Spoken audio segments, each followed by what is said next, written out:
Hello and welcome. I am Lindsay from Panhandle Health, and thank you for joining us for this PAVe Educate session, E-cigarettes and youth vaping, what Idaho needs to know in 2022.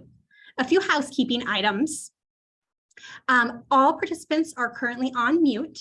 If you have any questions for the panelists, please feel free to enter those into the chat, and we will answer those as time allows at the end. Please make sure that you are keeping this a positive space, as we're all here to learn more about vaping. And tonight we have Mimi Bobek, who is one of the founding partners of Parents Against Vaping E-Cigarettes, a national nonprofit founded by 3 moms in 2018 as a grassroots response to the youth vaping epidemic. She's a full-time volunteer for PAVe. She has a BA from Cornell University and an MBA from Columbia. She lives in New York with her husband and 3 children, and she'll be sharing more about her story. Thanks so much, Lindsay. I need to update that bio because my 3 children do live here, but they're all grown now. My youngest is 19 and just went off to college. And I also want to introduce Charlie Moses, who's one of our colleagues, and they're going to be helping us run the webinar and perhaps maybe asking some questions as we go at the end. We will have time for questions, and so I'll try and get to as many as I can. I'm going to share my screen, and hopefully you all can see this. But thank you so much for having me. It has been a really interesting year, and I'll show you the national rates seem to have come down, but we're hearing from schools and administrators, teachers, parents, that it's as bad as it's ever been. So I just want to say, first of all, as Lindsay mentioned, I am a full-time volunteer. Many of us are volunteers, and many of us have been affected by the youth vaping epidemic directly. In my case, it was with my daughter, then 17, who I learned was vaping. And this was at a time where there was really no advertising of the health harms of vaping. We knew nothing about it, in fact. So we'll go through a little bit of that. But just so we, so I communicate to you in terms of PAVE's efforts, our goal is really to protect kids from the dangers of e-cigarettes and the predatory behavior of big tobacco. This is not a presentation about adults, and we're not trying to tell adults not to vape. This is really talking to parents and other adults who care about youth, and talking about the health harms and how we got here. So just to make sure that that's clear. We're going to cover a number of things today. One of them, I just want to give a little bit about the origin story of PAVE, because it's actually crazy, but it also does frame how we got here, which is that in 2018, the 3 founders' sons were in 9th grade, and a JUUL representative entered their school unbeknownst to the school under the guise of an anti-addiction talk. And when the teachers left the room so the kids could ask questions frankly of the person presenting, he identified himself as a JUUL rep, but he also proceeded to say that JUUL was, quote, totally safe, and that it was about to be approved by the FDA, none of which is true, and still not true today. And so that set them off on an effort across the country to first educate adults about the dangers of vaping and the predatory behavior of big tobacco, and also advocate and lobby for changes in the laws. Most particularly, we advocate for getting flavors off the market, because as we'll see, the flavors are really hooking our kids. So we just recently got some new data from the National Youth Tobacco Survey, which is basically the CDC puts out once a year. They still say that youth vaping is an epidemic. We have over 2.5 million teens vaping. Now that is down from the high of 2019, when we had 27% of high school kids vaping. But they say that this year and last year, this data is a little bit hard to compare to previous years because of the way it was administered due to COVID. So again, we're hearing anecdotally from high schools and middle schools across the country that they have a really serious problem on their hands. But e-cigarette use does remain high, and nearly pretty much all kids who start vaping start with flavors, and they continue to use flavors as their favorites. One of the most concerning statistics for us is that seems to be a high frequency of use among kids who vape. They're vaping 20 out of 30 days, many of them. And so that to us indicates a level of addiction that is very concerning. So you may have heard in the news, or maybe not, but that there were some changes in the laws that did limit some products. I can tell you that unfortunately there were 15,000 flavors on the market before any legislation. There remain 15,000 flavors on the market today. They did take off the market some of the pod-based devices, the flavored pods, but unfortunately new products arose, the disposable products that have become really popular among our kids because they now still come in all sorts of wonderful flavors. And I'll show you some pictures in a bit just so you can see them, because sometimes it's very enlightening and you might realize that you've seen these in your kids' backpacks or schools, or school backpacks, or their school supplies and things like that. Many schools and state AGs are suing across the country, especially JUUL, for their inappropriate marketing to children. And we'll talk a little bit about that in a moment. But the frustrating part here is that this was a generation who otherwise would not have used nicotine, right? So just to frame it, in the early 90s, the smoking rates among high school kids was about 27%. And thanks to all the public health efforts and education across the country, we were able to get those rates down to about 5% in 2019. And now look what happens when JUUL enters the market in 2017.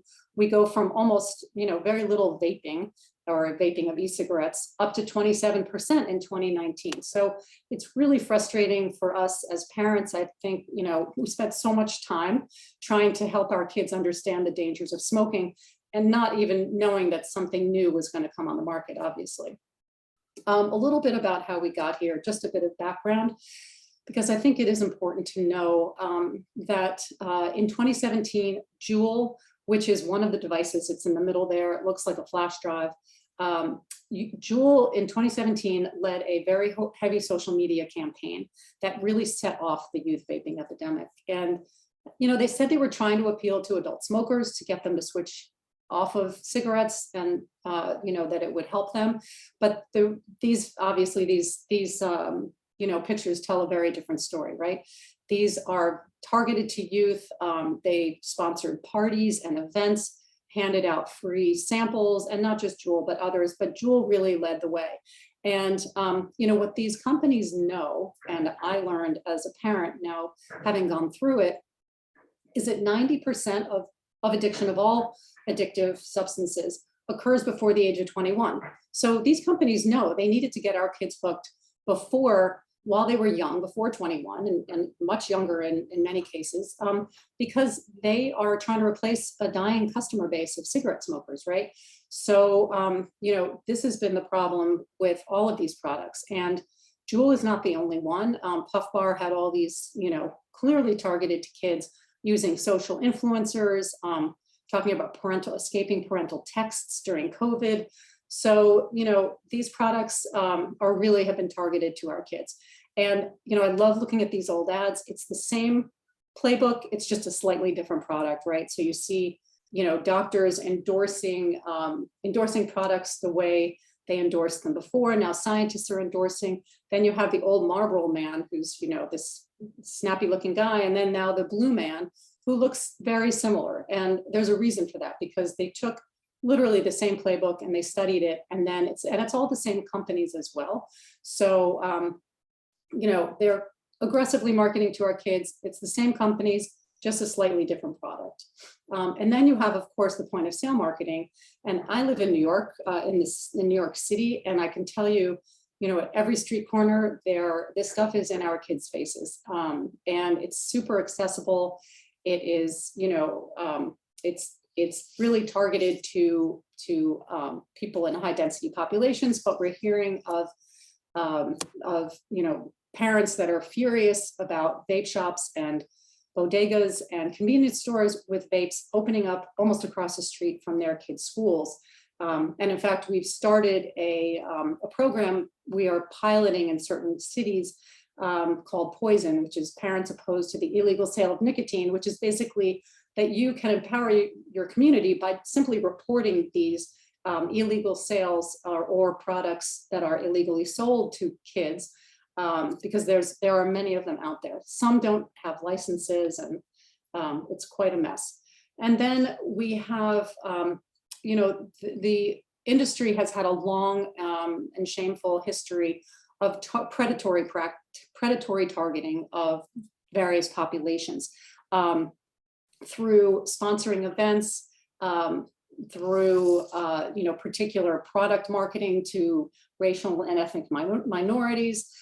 They have completely taken over the Native American population, offering free product on the reservations to get them to switch from smoking. And it's really taken advantage of specific populations in a very shameful way. And nowhere has this been more obvious than in Big Tobacco's targeting of the Black communities with menthol. And it's sort of, you know, they've framed it in a cultural way that makes menthol seem necessary for the African-American community, which is, you know, crazy because it's actually killing people. And they made a really big push for to target African-American populations. And over a few decades now, 85% of Blacks use menthol. And unfortunately, menthol has a even more nefarious effect because it makes smoking and vaping easier, whether it's cigarettes or vaping. It sort of numbs and cools the throat and makes it easier to inhale and easier to inhale more deeply, which leads to a faster addiction. And so one of the issues that we're trying to affect now is to try to get all mentholated products off the market, not just cigarettes, nicotine, you know, vaping, all vaping, vaping and combustible cigarettes, all menthol products off the market. So we're hoping to do that. We're really pushing for it. So why are these still available? And again, you may have heard some things in the news, but the FDA has really failed to regulate for years. It's been the Wild West, and they've let these stay on the market and addict our kids. We had over 5 million kids vaping in 2019. And the flavor policies have really not helped. Again, they've taken some of the cartridges off, but they've left all the disposable products, all the flavored e-liquids. There's 15,000 of these, you know, from gummy bear to gummy worm to cotton candy. Again, these are not really targeted to adults. These are targeted at kids. There's also something called synthetic nicotine, which has been a loophole of some products like Puff Bar, which is basically a nicotine that's synthetically derived that companies were able to produce and therefore skirt some of the regulations and be able to offer them to people. So I want to show you some of these because, you know, when we used to do these presentations in person, we would hand out a bag full of these things and pass them around for people to touch and smell and look at.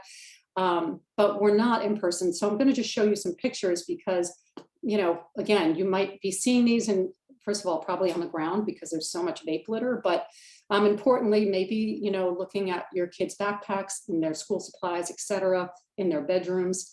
The disposable devices are really the, you know, big favorites now.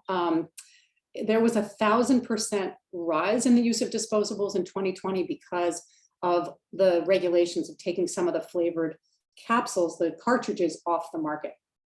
So these are real favorites. Puff Bar, Miley, all of these are really intense. The other thing that's really awful about these, not just these, but disposables are among the worst offenders, is that they contain a lot of nicotine. So every one of these devices contains about 1 to 2 packs of cigarettes worth of nicotine. They're highly addictive. They're not like a cigarette. And it's a special kind of nicotine that is sort of like a freebase nicotine. It's not like a cigarette. It hits the brain very quickly, offers a really intense rush, and it's very alluring to kids. The other devices, I mentioned JUUL, that's the one on the left there. There are devices that are similar to that. These are pod-based devices where you don't throw away the main device. You only replace it with a pod that is disposable. That pod is filled with nicotine e-liquid, and once that is used, it's thrown away and the device is kept.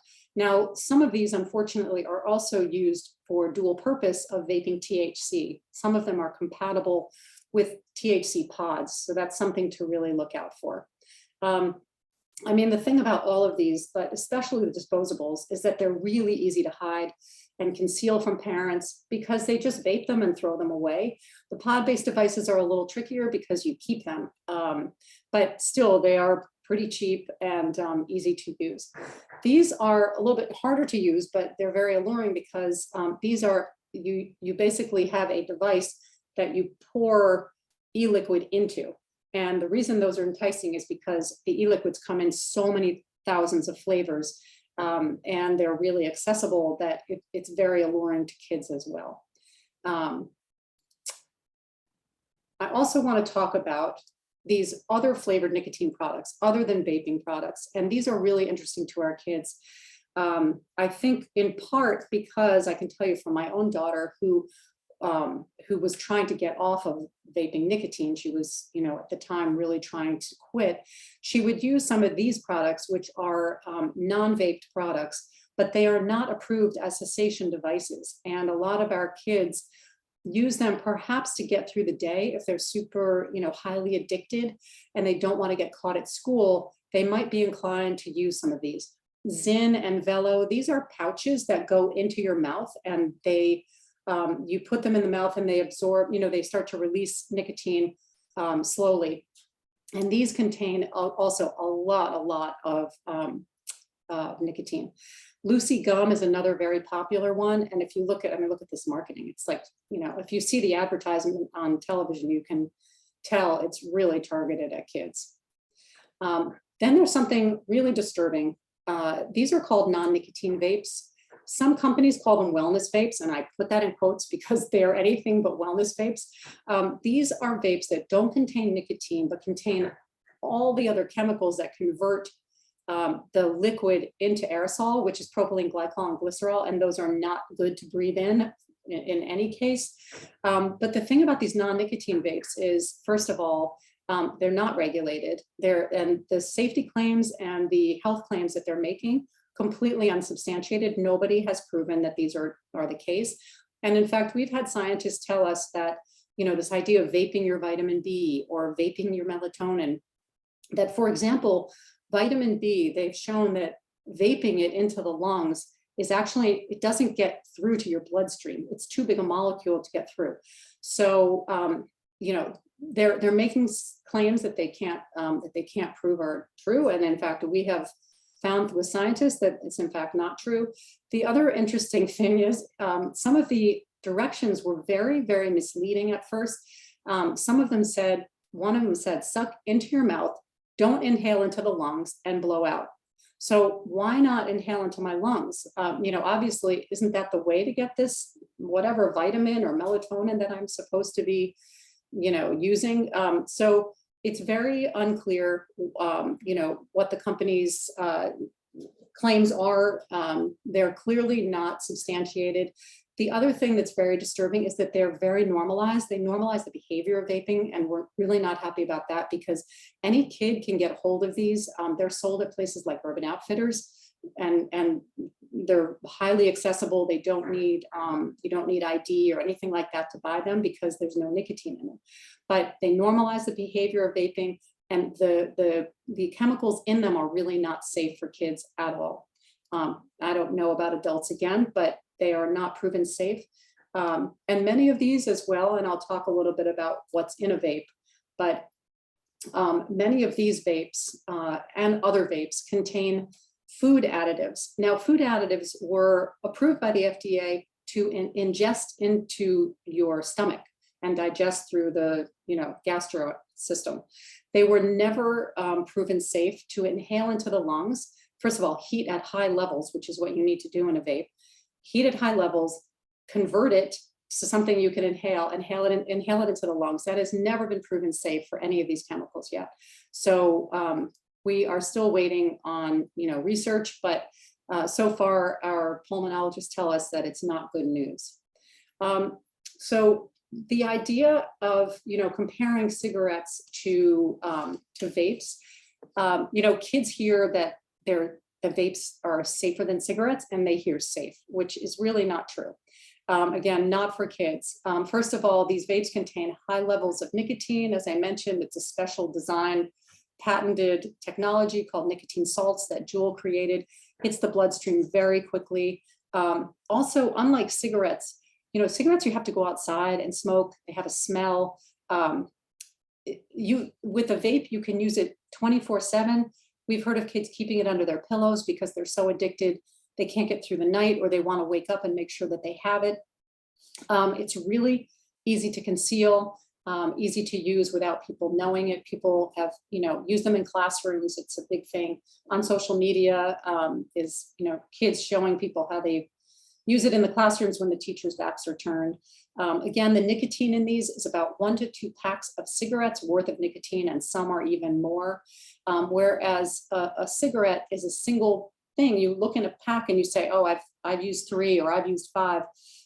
With these devices, you can't tell how much you use until it's gone. And then you've used, 1 to 2 packs of cigarettes worth. Also, because this is a special technology of nicotine, it is much easier to inhale than cigarettes. It goes down very smoothly, again, allowing sort of cooling and numbing the throat, much like menthol does, and allowing for a quicker addiction. So what's in a vape? I don't need to go through all these chemicals, but what you should know is all the ones in red are, FDA has said that they're known harmful substances, and some of them are known carcinogens. We have a lot of chemicals and also heavy metals.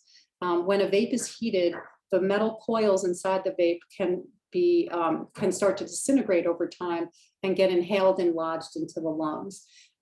So basically, again, some of these are known food additives, but they have not been approved for ingesting, for inhaling into the lungs safely. So it's really important to talk to your kids about that. So I want to go through some of the health harms, because as a parent, that's what I really cared about, is really, what is this doing to my child? And it's, again, this is really about the adolescent brain. And we know that brains continue to develop until, well into their 20s, sometimes, around 25 is when they say the brain is developed. And developing brains are more susceptible to addiction in general, and nicotine is no exception. And as I mentioned, 90% of people who struggle with addiction started before the age of 21. And so once kids are addicted, it's very hard to quit. And this is really important for parents, that we need to be empathetic and compassionate, because this is not something that you can just take away and hope that your kid is going to quit easily. It may not be the case. And we've heard, in fact, it's very, very hard in many cases. But what happens with the brain is that it's rewiring for addiction, in that, our brains release dopamine, which is a pleasure transmitter in our brain. And it happens when we do something good, like, we score a goal in Fortnite, or we score a goal in soccer, or something funny happens. Dopamine is released and it feels good. But when you vape, it releases dopamine in your brain. And if you keep doing it, then your brain gets more and more used to the vaping releasing the dopamine, and it becomes more dependent on it. So you need more and more nicotine just to get the feeling of normalcy. And that's when the addiction really takes over. And what happens is that it can cause permanent cognitive damage, including worsening memory, including slower processing speed, and poor impulse control. And all these things, or many of them, can be permanent changes to the brain. Also, it can worsen, anxiety and depression. And what we've heard from experts is that, and we know, many kids were having a mental health crisis in this country, that many kids tend to self-medicate for underlying mental health issues like anxiety, like depression. But what we find is that once they're addicted, it can worsen anxiety and worsen depression. And sometimes we hear at the end of the day that people use THC to come down from their nicotine high because they're really wired. So in terms of lungs, you know, just like the brain, lungs continue to develop, and we've been told by pulmonologists even later into your 20s and maybe even longer. And the lungs, you know, what they're breathing in, heavy metals, you're breathing in chemicals, flavored chemicals. These are not safe for the lungs. It can cause inflammation, irritation of the lungs. We've heard some heartbreaking stories. We have great advocates for PAVe whose kids have had lung transplants, serious lung injury. And, you know, it's really heartbreaking. And I'm not suggesting that's going to happen to, obviously, not to every child, but it is really heartbreaking. But even short of that, you know, it can exacerbate asthma. It can cause irritation of the lungs. And we've heard from many athletes that it is also very hard to breathe. And once they quit, it can take some time and could cause permanent damage. Pulmonologists are telling us they're not really sure of the long-term impacts, but the scientists right now are not encouraged about chronic lung disease. And the heart, I mean, nicotine's a stimulant, so it's restricting blood flow. It's triggering this fight or flight response, you know, releasing adrenaline. And that's something you don't really want all the time, to be in this heightened state, unless you're, you know, being chased by a tiger or something. Increasing heart rate, it's also a vasoconstrictor, so it's constricting the blood vessels. Studies are finding that the flavored chemicals are not healthy for the heart cells as well. And for people recovering from injury, like surgery, it can also really slow the progress of healing as well. And in fact, I know anecdotally, people have told me their heart is really racing with the nicotine. Again, there's no regulation on the nicotine in terms of how much you're taking. There are additional risks, some of which you may have heard about, but the vaping as well as smoking, vaping weakens the immune system and makes it easier to get sick. And when you do get sick, you can get more sick than you would if you hadn't been vaping. There are many reports of seizures from nicotine poisoning among youth. There's just so much nicotine in these, and some kids just don't handle it. And we've had, you know, over 100 reports, I think, to the CDC of seizures, but there have been more reported that are not reported to the CDC that we know about. Also, there's something called NICSIC, which is basically a loss of appetite and weight loss, which you might notice in kids, which might be a sign of injury. So you may have heard before, I feel like before COVID, we heard a lot about EVALI, which was these lung injuries that were caused by vaping. What's important to know, I think, for your kids, if they tell you that these lung injuries were not caused by vaping nicotine, but rather THC, it's really important to know that some of these lung injuries, some of the EVALI was caused by only vaping nicotine. So it's really important to educate our kids that it's not just about vaping THC. And again, we have had kids that have just vaped nicotine that have had really bad lung injury. And then I feel like COVID is never going to go away, but and our kids probably aren't as, you know, tuned into this, but kids, it's important to know that youth who vape are more likely to get COVID, and if they have COVID, they're more likely to have severe symptoms, and that's partly because you're, again, damaging the immune system and making it, you know, harder to fight disease. And this isn't just with COVID, but with other things too, the flu, colds, all of that.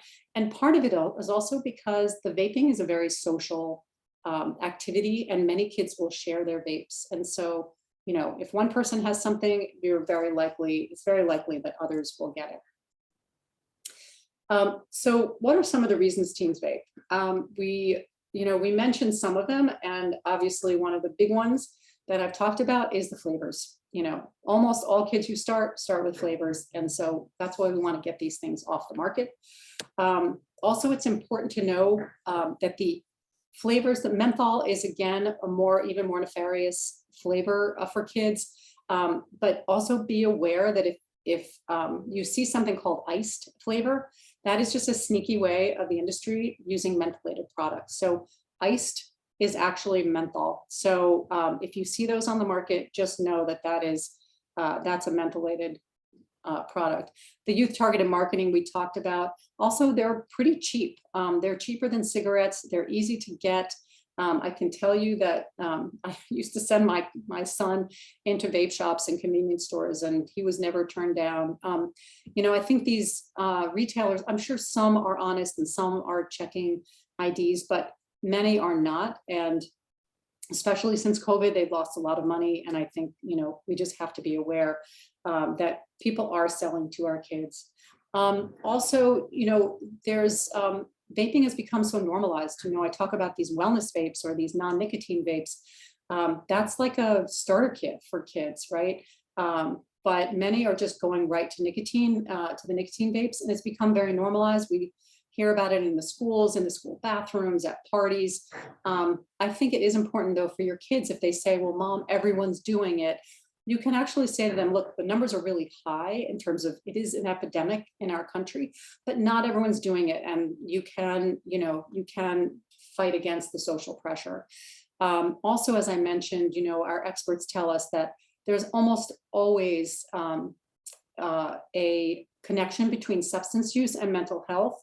And so often kids are using things like nicotine, drugs like nicotine to self-medicate if they have underlying or undiagnosed mental health issues like anxiety or depression.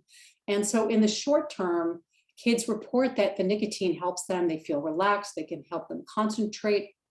But in the long term, nicotine is actually exacerbating the underlying depression and anxiety because it hijacks that reward system I was talking about in the brain. And again, because it's a new form of nicotine, they get this amazing head rush, and it's really alluring to kids, and it's just highly addictive. And also, you know, they hear that it's safer than cigarettes and they think, oh, safe. And again, you know, it's just so highly accessible.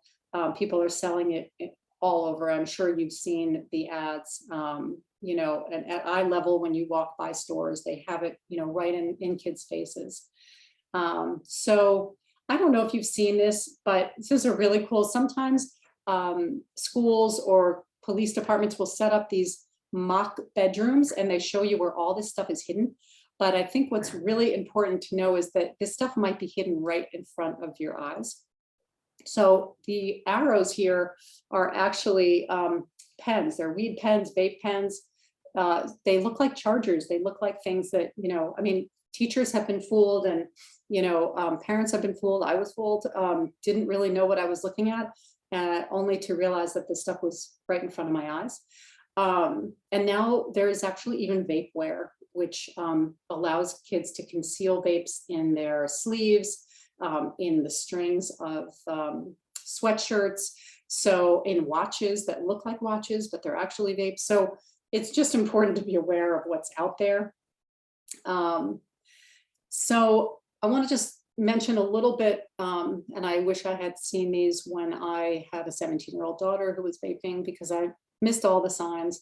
But here's the thing about the signs of vaping, is that it's really can be hard to distinguish between typical teen behavior and unusual behavior of a teen who may be dependent on nicotine, right? Because to say, well, my daughter's irritable, you know, or my son is, you know, is thrashing, you know, lashing out, you know, that could be just typical teen behavior. But some of the signs are basically to be where you're not.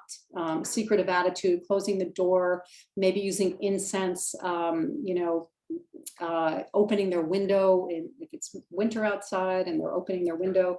All these things could be signs. There's also, because vape, I wish it were called aerosol, because I think people would be less likely to use it if they said, let's go aerosol. But vape is an aerosol. And when you convert the liquid to this vapor, it's actually an aerosol, and it sticks to things. It sticks to hair, to clothes, to furniture, and it leaves a sweet smell, or whatever the smell is of the thing that you're vaping. So that's just something to be aware of. If you see your kids using air fresheners and things that they didn't normally use, that might be a sign. Also, because the propylene glycol, this chemical in the vape, can leave sort of give you dry mouth. So something to look out for. These little plastic capsules, these cartridges, these empty cartridges or full cartridges may be left around, or things that look like highlighters. That's also a sign. Nicotine can cause changes in sleeping patterns, right? Because it's a stimulant. And if your child is complaining about sleeping or not being able to sleep at night, that can be a sign as well. Sometimes a raspy cough or a dry cough can be a sign of, either vaping or potentially a lung injury caused by vaping. And again, irritability, anxiety, these mood swings that kids have, very often related to the withdrawal symptoms that can make kids very anxious. Let's say you're on a family vacation and you notice that your child is behaving really irritably. It could be because you're, sharing rooms with them and they can't get their vape, their nicotine fix if they're really, dependent on it.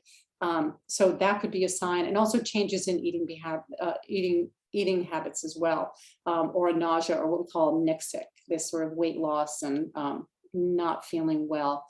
And also just to be aware, I don't know if some of your kids might have Venmo or these other payment apps, or they might have a credit card.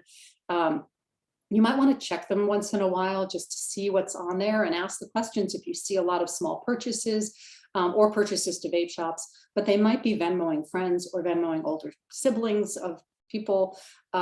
So just to be aware of what they're spending their money on and asking the question of them if you see some unusual spending habits.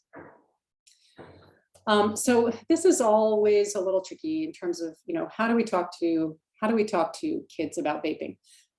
Because it's so personal and we all parent very differently. And so, but I think what we've heard from experts, we have addiction psychiatrists on our advisory board and other, we talk to people all the time. And I mean, basically it's coming to this from a place of understanding and support, because if they are really addicted to nicotine and this particular type of nicotine, it's really, really hard to just go cold turkey and quit.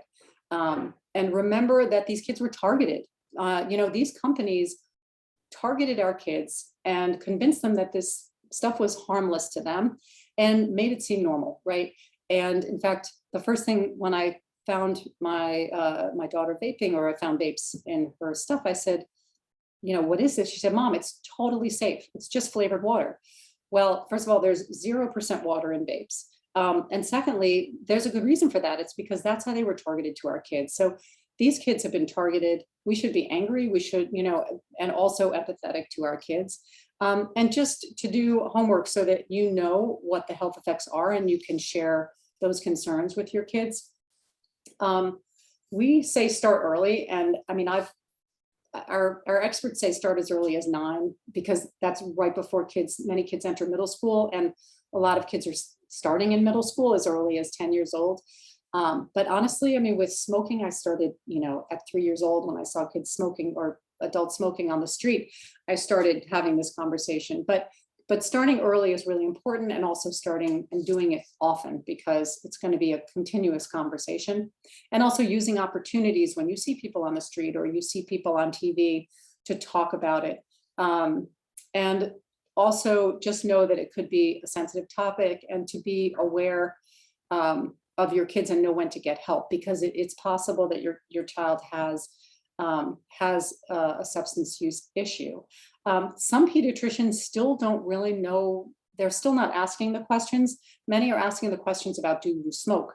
But you might want to just push your pediatrician to ask about, when the door is closed and you're not in the room, have the pediatrician make sure that they ask if the child is vaping as well, because it's really important to use the right words. And vaping is the right word, or using e-cigarettes. Sometimes people would say I'm JUULing, because that's really specific to JUUL. So it's just really important to ask the question. And also, we say no shame, no blame. Because if we shame kids, then they, then they close up and they become secretive. And avoiding scare tactics. I mean, honestly, I think the facts here are really scary enough. They're really scary. I mean, we have so many parents who have reached out to us. We have a Facebook support group of hundreds of parents whose kids have been are now addicted, and they're really frustrated about how to quit. And so we also say model behavior. I mean, this is tricky if you smoke and vape, just to know that, that they say that can be an indicator of whether your kids smoke or vape, but maybe it's time to have a conversation with them and talk about it. And if they don't want to talk to you, maybe encourage them to talk to other trusted adults like an aunt, an uncle, but especially talk to pediatrician, and really to know if you really feel like they have an issue and they need help, is to get help, professional help. And unfortunately, there are no approved cessation devices or cessation methods for youth, like they do have with adults, like patches and things like that.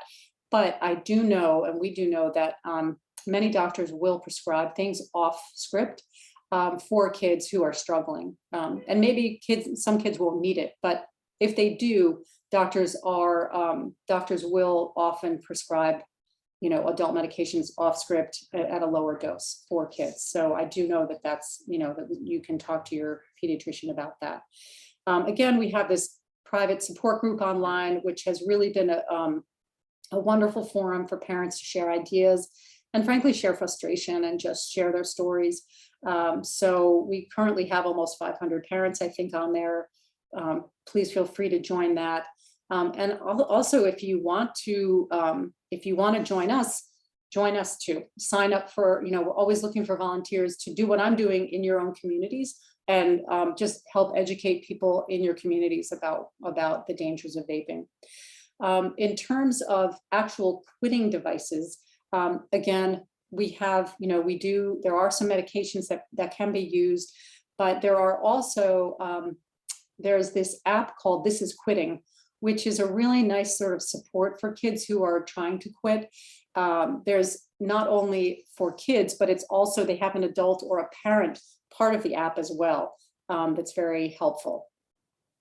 There are also school-based curricula, which I think we tend to recommend because they're just so easy to use. And if you want to talk to your schools about perhaps implementing some of these, one of them is the Stanford Medicine Tobacco Prevention Toolkit, and the other one is by catch.org, which is called Catch My Breath. And why I love them is that anyone can teach these. It can be a PE teacher or a health teacher. It can be someone with no knowledge or a lot of knowledge, because they are multi-day or, they're in the classroom, probably 4 classrooms worth of time. And they take you through everything you need, all, the breakout groups and the posters and things like that, projects to do with kids. So they're quite easy to use. And then I will just say that we have a campaign that is a social media campaign. We don't advertise it as Parents Against Vaping. We created it, but we put it under the name of Vapes Are Trash, and it has its own Instagram handle. And this came out of a request from parents who say, you know what, my kid doesn't care about the health harms. They're really not affected by when I tell them about, stories of health harms. Is there some way I can get to my kids? And interestingly, many kids care about the social and environmental impacts of e-cigarettes more than they care about the health harms. So we created a really wonderful campaign called Vapes Are Trash, which addresses the social and environmental impacts of e-cigarettes from the time a tobacco plant is planted all the way through to the disposal of the product, and they're effectively not recyclable at all.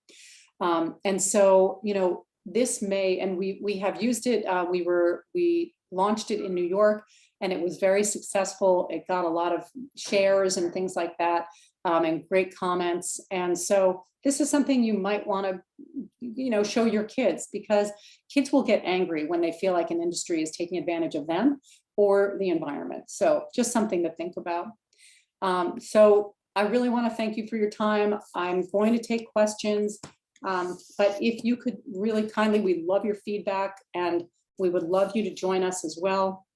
If you can go on, everyone knows how to use the QR codes now, go on your camera and download a survey. It's very few questions that just helps us know if we're on the right track and what we could be doing more, what information you might want that we're not sharing.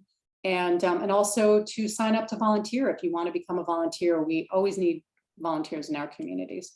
So I'm going to stop sharing. Well, maybe I shouldn't do that. I should keep sharing. Why don't I keep sharing? Because then you can see the QR code.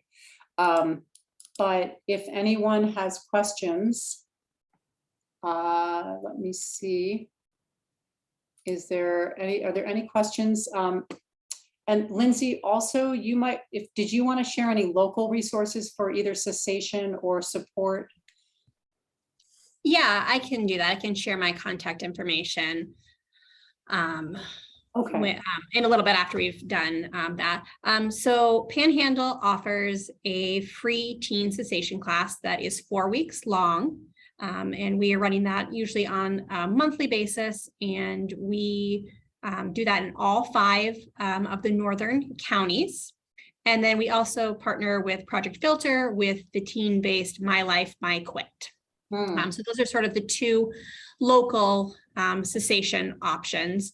And Panhandle is working with the local school districts as well to get the Catch My Breath implemented in the different districts. And we are in all 5 of the counties. We just heard from the Plummer Worley School District today, so that will get us Benawa. And so we're really excited about being able to help get that program into all of the classrooms and hopefully start that prevention effort earlier. It's a lot easier to prevent than to stop once you have started. So true. So true. That's great. Well, I don't know if there are any questions. I don't see any in the chat. But if anyone has questions, I don't know if is there a live forum going on right now? Perhaps in a school or auditorium as part of this? So I've got one question. So looking to hear a little bit more about your daughter's experience and your experience with your daughter quitting. What was her journey? What did you do to help her in that? Were there any pitfalls? If you could just share a little bit more about that. I'd be happy to. I mean, so she started at 17, 18-ish. And I will say it took her till 22 to finally quit. So, some of the numbers that we see, it showed 5.3 million kids vaping in 2019, and now it's down to 2.5. Unfortunately, I don't think the numbers are really going down that far. I think it's because the kids are aging out of this survey, that they're, a lot of these kids now are entering college who are addicted. And so for me, it was a frustrating journey because she went off to college when it happened. So we weren't at home together. And, but there was quite some resistance. I joined this effort to educate because of her.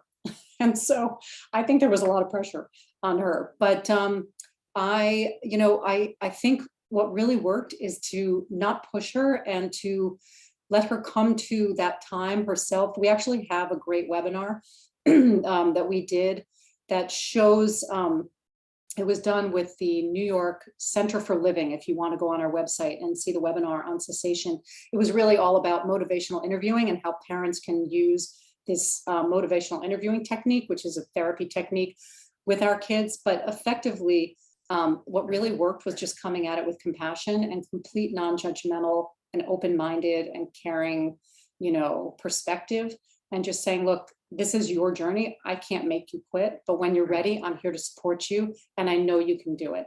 And ultimately, she really did it kind of cold turkey when she graduated college and came to New York, which was kind of a change in her environment, right? Because I think in college, it was all over. Her friends were vaping. It was very hard for her to get away from it, to quit while she was still in that. So I think that, being in a different environment really helped, but also just supporting her and just saying, this is your journey. And it scares me. I'm scared every day to think that maybe you're going to vape something that, is bootleg, that you bought in a store that wasn't really what it says it was, made in China, that it, was not the same thing that it's supposed to be, and you're going to get lung injury, because this is what we hear, that there's a lot of counterfeit product out there. And so I just kind of let her find her time. And when she was ready, we were there to support her. And it took longer than I would have liked, but that's where she was in her journey.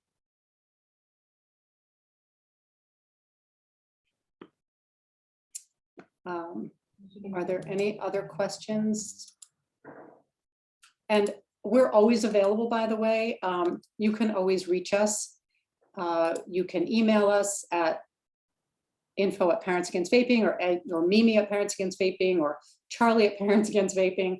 We're highly accessible. We are really determined to just get the word out and help as many parents as we can through education. Because if I knew what I knew then, what I know now, I might have been able to stop it before it started. So Mimi, we've got a question from our live session. yeah.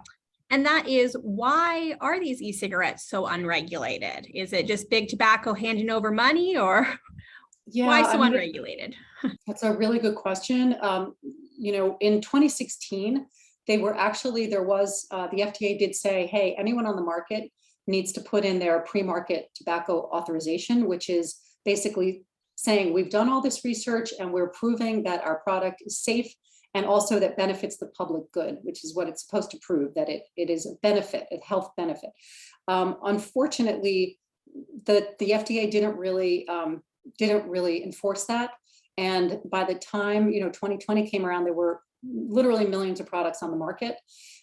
It was the Wild West, and nobody was stopping it. And there's always politics involved, I'm sure.